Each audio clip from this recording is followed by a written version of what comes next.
What would your life look like if your bills were paid before your alarm went off in the morning?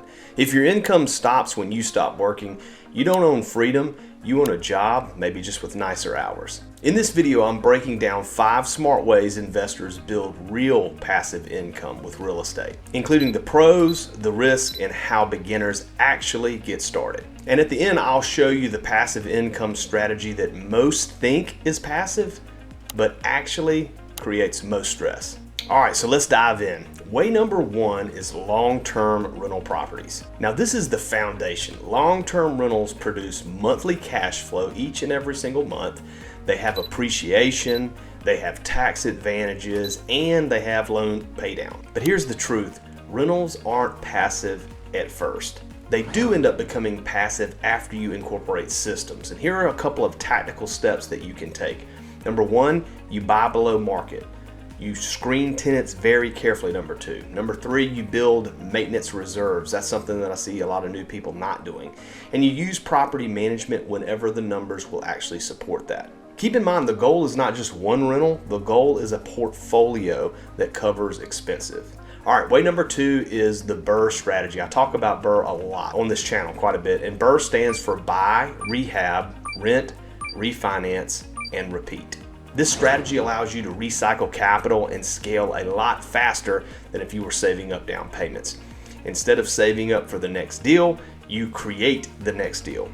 Now there are some key tactical principles that you want to look at when doing the BRRRR strategy. Number 1, you want to buy with enough margin. Number 2, you want to renovate strategically, not emotionally. Number 3, refinance based on the new value.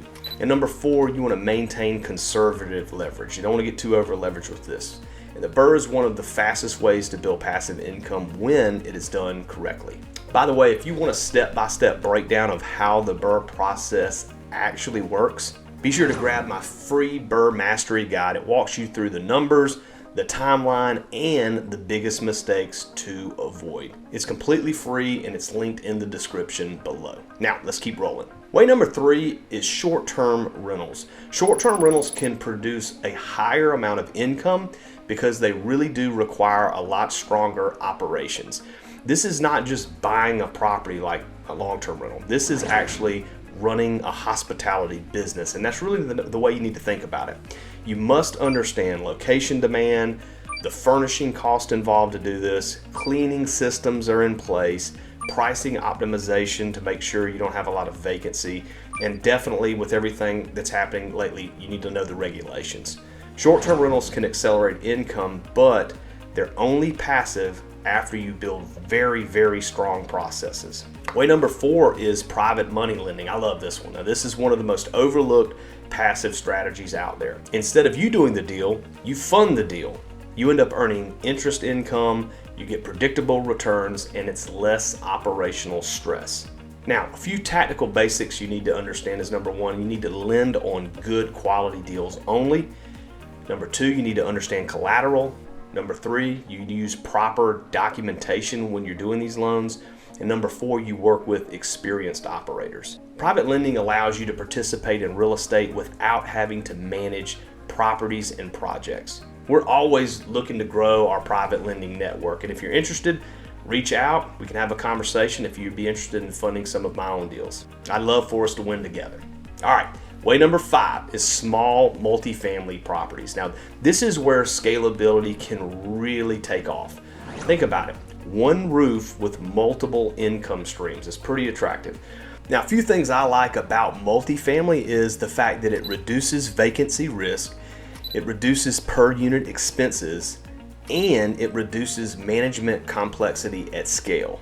Now, there are some tactical things, or I should say a tactical advantage to doing multifamily. 4 units producing $300 each is much stronger than obviously one house producing $300. Multifamily accelerates the path to covering your living expenses.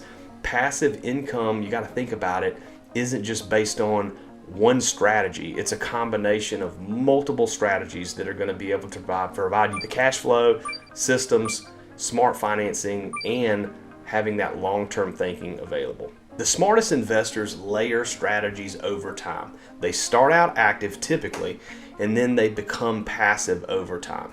Now, as I mentioned earlier, here's a strategy most people think is passive, but it definitely is not at first. Drum roll, short-term rentals.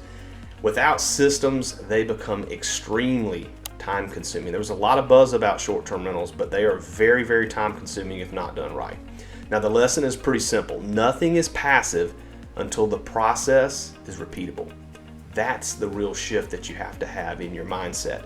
Now, if you want help building your first passive income strategy, I will give you my 2.5-hour course for free that walks you through everything step by step. Now, it's worth well over $1,000, but I really want to help new and aspiring investors, and so I'm giving it away for completely free. That link is also in the description below. If you're ready to start building income that doesn't rely on your time, that's going to be your next step. So be sure to grab that while it's still available. As always, thanks for watching, and I look forward to seeing you on the next video.